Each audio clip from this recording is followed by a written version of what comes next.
as a dentist where my practice was not optimized. I was working 5 or 6 days a week. I was wealthy as far as my income, but I wasn't wealthy as far as what I owned, and I didn't have any freedom. I was tired. My back hurt, my neck hurt. I've been in Freedom Founders for almost 5 years, and I've grown my passive income to the point where it's greater than what I was making as a dentist. Move from being successful to being significant. What are your passions? And start with what's important first. And then I usually have them write down their 5 passions, their 5 things they're good at, and their 5 experiences. And from that, they can develop maybe a career path that they're going to want to do as a job. We wanted to show our kids the less fortunate of the world and to be other oriented. Well, welcome everybody. This is Dr. David Phelps of the Freedom Founders Mastermind and the Dentist Freedom Blueprint Podcast. Here's one of my really good buddies, someone who's been in the tribe and Freedom Founders for a number of years. And I think it's always fun when we get a chance to talk to people who have gone down a different path, a path of their own volition, a path that I believe leads to really true autonomy and freedom, which is what I've been about really most of my life, and just helping other people gain the confidence and develop a blueprint and a pathway to get there is what I love to see. And so I've got Dr. Jim Rocker with us today. Jim, how are you doing? Very good, David. Thank you, sir. Thank you for having me on the show. Appreciate it. Well, it's always a pleasure to talk to you. You give back in so many ways, not just to Freedom Founders, but in so many other ways in your life. And I think a big part of that is just where you come from. You come from a place, I know, always of gratitude, and you come from a place of giving back. You and your lovely wife, Cinda, you're all about that. I know your family. I've gotten to meet, I think every member of your family, and just again, some of the things that you guys care about besides your family, which is obviously number one, but just beyond that, what else you do. But I think there's it's not just a mindset about gratitude and giving back. I think also what builds toward that for most people, and I felt in my own life, Jim, I felt like I had to get I have to get my house in order before I can give back a lot. I don't think that's really true. I think there's a place where we can always give at any time in our life, but to give back with more capacity, maybe that's the way to say it. And it's time, it's money, it's focus point, it's creating a cause and a mission. I think we get that in life when we feel like we have more confidence in life, not being overconfident, not being cavalier, not being like got a stack of $1 jillion in the bank, nothing like that at all. That's not what it's about.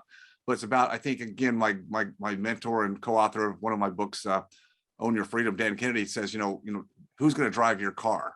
And I think for a lot of people, it's like, well, I'll work hard in my business and my practice, and I'll dial that in, and I'll get the skill sets, and I'll learn to be a better leader and manager and HR and all that stuff. And then I'll make a lot of money, and then I'll put it where most people say, and it's whether it's a 401k or a brokerage account or something. It's kind of conventional, and that's really the world you came from, because your dad was quite successful in that world. You want to pick it up from there and then talk about kind of the pathway into Freedom Founders and what sort of changed? Yeah. Sure, I'd love to do that. I was at a time as a dentist where my practice was not optimized. I was working 5 or 6 days a week. I was wealthy as far as my income, but I wasn't wealthy as far as what I owned, and I didn't have any freedom. And as you said, my father was a financial advisor for about 50 years, did very well, but they invested very aggressively. And I really didn't know anything about my finances. I just gave it to these people, and they would run with it. I didn't understand the verbiage, anything about where my money was. I just hoped that in 40 years from the day I started working, I'd be able to stop and do what I wanted to do. But I didn't know if I was going to make it. I was tired, my back hurt, my neck hurt. And then I literally was on the bed, and I read Art of the Deal, and I read your book, From High Income to High Net Worth. And then the bell went off, and I was like, I think I'm on the wrong path, but I don't know how I'm going to get out of it, because with my father, it really was, this is how you do it. As I read more about the stock market, and I read more about real estate, and I thought, you know what, if you're in one asset class, you're not diversified. And that was me. And then, things like '08 happen, or like just a couple days ago, obviously we had a market crash. I think that's going to get worse. Looking at the fact the market was really high, rates were really low. So I heard about Freedom Founders. I read it. I read your book. I came to a meeting, and I was hooked, because it was a group of like-minded dentists optimizing their practice first. So mitigating taxation, preserving principle, And I've been in Freedom Founders for almost 5 years, and I've grown my passive income to the point where it's greater than what I was making as a dentist. So, David, you created a great community. I want to thank you for what you did for me. Really, I give you the credit for stepping out, giving me the permission. I mean, who would ever thought you could take you could surpass your practice income with passive income and create different modes after that, different streams of income.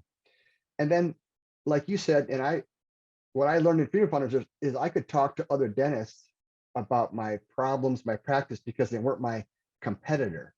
So we even had that going. Plus, we had legal people and financial people and practice people there to help talk about your practice, like Mike Abernathy, for instance.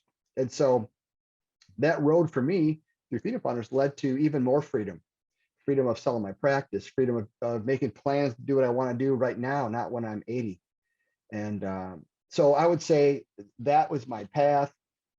I continue to continue along that path in the tribe that we created, and even a little bit of a sub tribe for the guys, myself, Peter Fairhey, Andy Baber, and Ben Jensen, kind of have gone off and created a little bit of a group that we talk to each other every Monday night about deals in Freedom Founders, or what we're doing with our families or our kids, as kind of a specific freedom path as well.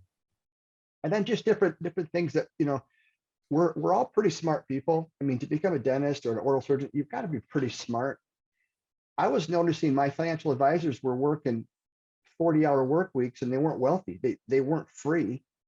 And David, Freedom Founders has taught me that there is a way to be free with your finances and not trust people that really might not have your best interest in mind. So when things go down in the market, they blame the market. When things are great, they talk about how great they are. When COVID hit, I didn't lose any principal at all because of Freedom Founders. I slept well at night, and so that's kind of where my path went. And then from there, it was I need to tell my kids. Yeah, I definitely want to talk about your kids, because you got an amazing family. I would like to just jump back to when you had kind of the revelation, reading some books, Are the Deal, reading one of my books, and just it caused you to think and just maybe to question, question, which I think is always a good thing. I think we should always be questioning dictates or paradigms that we kind of grow up with. We all do. We all grow up with stuff that we just kind of come to believe this is the way it is in the world, and could be passed down from our parents or teachers, or I don't know, wherever we get our news and stuff like that. That's the world today, right? And sometimes it's good to have to question it. We don't necessarily like to, because we want to feel like we've been doing things the right way. We don't want to like go back and redo. Redos are never fun, right?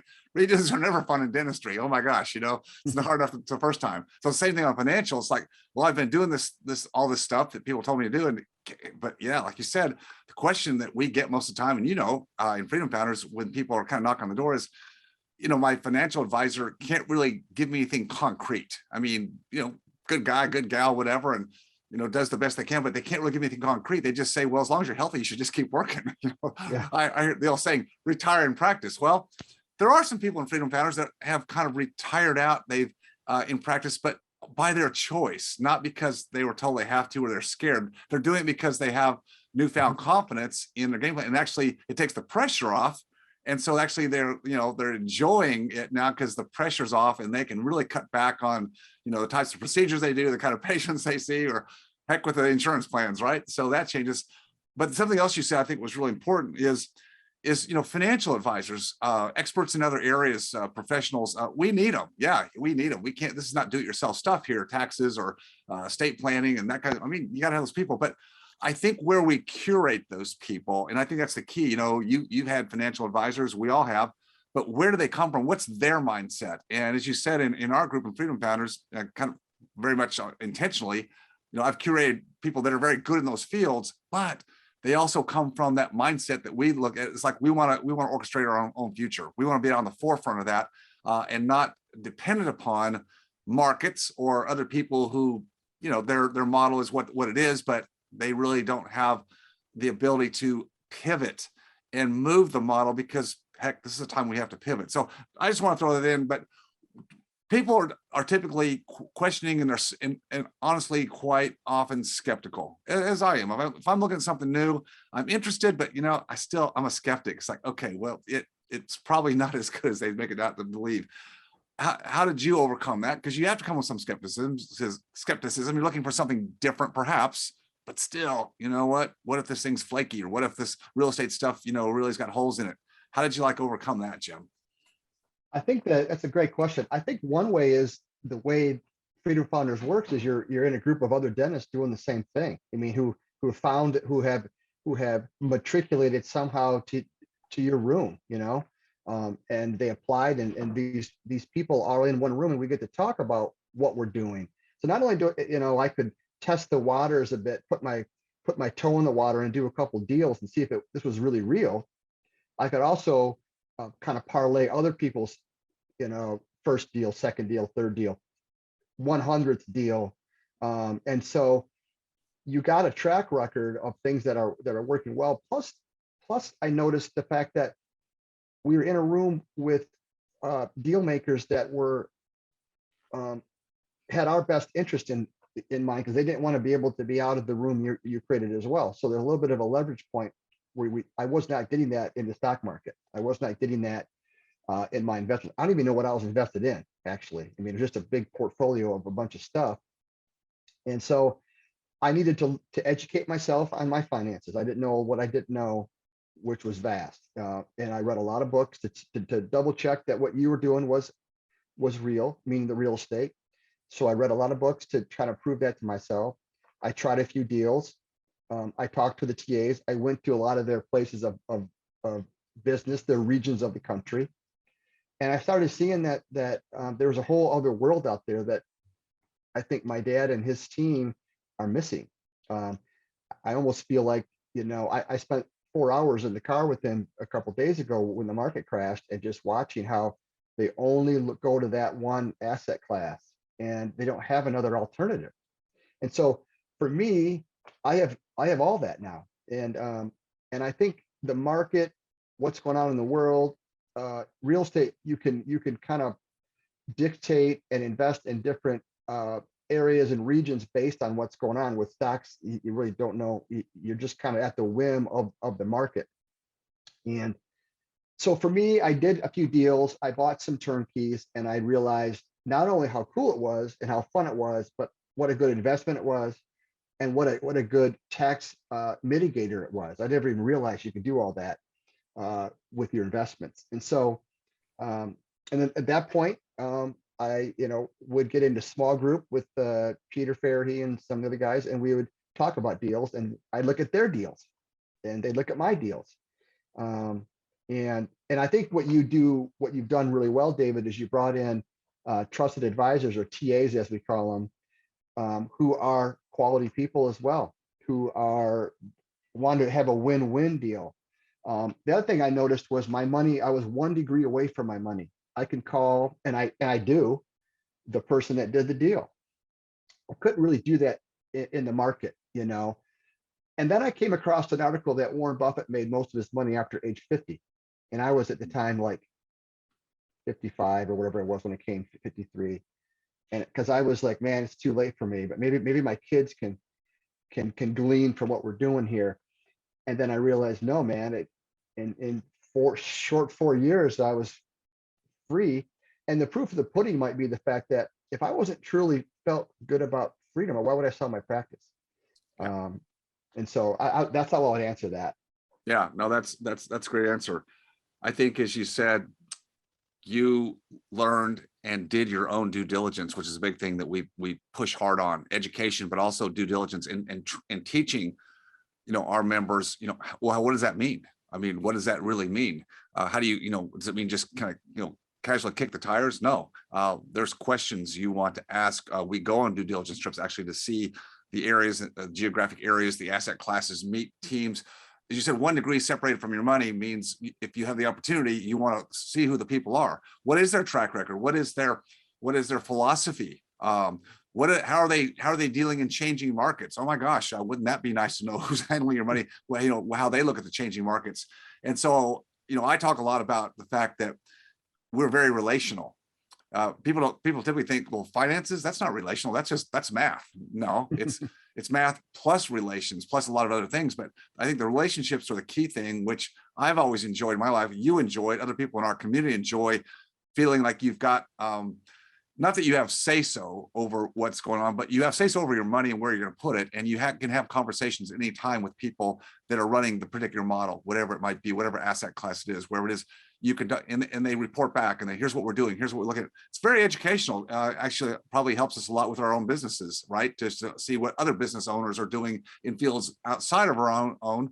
They have the same concerns about, cash flows and operating margins and labor shortages and interest rates going up and everything else. So you learn a lot from people outside your industry, plus you're investing with people that you get to know, like, and trust. And I think that's where the confidence factor starts to develop. And then you do this for a few years. You and a bunch of our people went through the COVID big hit back in early 2020 when everything kind of shut down, went on stall, and everybody's like holding their breath. Well, what's going to happen? What's going to happen? And everything did come back. But what we saw was, I think, something you said is when the financial markets go into a psychological downturn. Maybe we're in that right now in May of 2022. We'll see. But when they go, it goes quickly. Typically, it goes quickly. It's a very efficient market, which is easy to trade in, but also the downside is it's easy to trade in, which means you can go hit the bottom quickly. With alternative investments, the inefficiencies of that market, which is what gives us an opportunity, a real chance to play ball, if you will, as a individual retail, type investor. We they can't come in and cream us. We can kind of go in the nooks and the crannies where big money can't play. It's not traded on high-speed robotic algorithms, right? I mean, it's just, that's what we love, but it takes a little work and diligence to get there. So you got to choose. All right. So I want to jump into what I know is super important to you now, because you're not through, but you've kind of hit a mountain peak with your career. You're still practicing because you're enjoying it. Sold the practice. So that's not hanging over you. Great job, great timing. But you've got an amazing family, and you've put a lot of emphasis, obviously, as we all do, on the success of our future generations. What's most important to you? What do you want to teach versus leave? Or maybe leaving is teaching, but how do you look at that? Yeah, I would say our faith, family is so important. I think freedom. Number two, so legacy would be, live a legacy, but don't just leave one, but live it now with them. You're going to leave one anyway. So plan it out. Our family motto is do stuff, have fun. So you don't know, time is your greatest asset. I tell them, do stuff now. So I think using alternative investments to teach them to create some passive income. All of them are doing it now, as you know. And we also talk about, move from being successful to being significant. What are your passions? And start with, what's important first. And then I usually have them write down their 5 passions, their 5 things they're good at, and their 5 experiences. And from that, they can develop maybe a career path that they're going to want to do as a job. But hopefully they'll get to the point where they're financially free and they can move to the other levels that you teach on the pyramid to do really cool stuff. So one thing we always taught our kids, we've done a lot of mission trips to Guatemala and around the world. We wanted to show our kids the less fortunate of the world and to be other oriented. And so that is number one. People ask, why are your kids, so nice, whatever? It's because they have a faith in God and they have seen what the world is really like. And when you have I remember bringing one of my daughters, we're in Guatemala, she was 8 maybe, and they just went off and played with the girl in the ghetto of Guatemala, like they're best friends. So kids see what's going on. And if we can act like that a little bit. The other thing too is to not hide the dynamite. I mean, we'll have significant wealth that we'll probably pass on to them, to do it safely, and not to live a life like, not be wealthy, but be a good steward of your funds, of your monies, which to me really means, I think you'll be the most happy when you're found your passion and you're helping other people. And I teach them to not love money, but to use it. Like you always talk, taught me, David, was, how much is enough?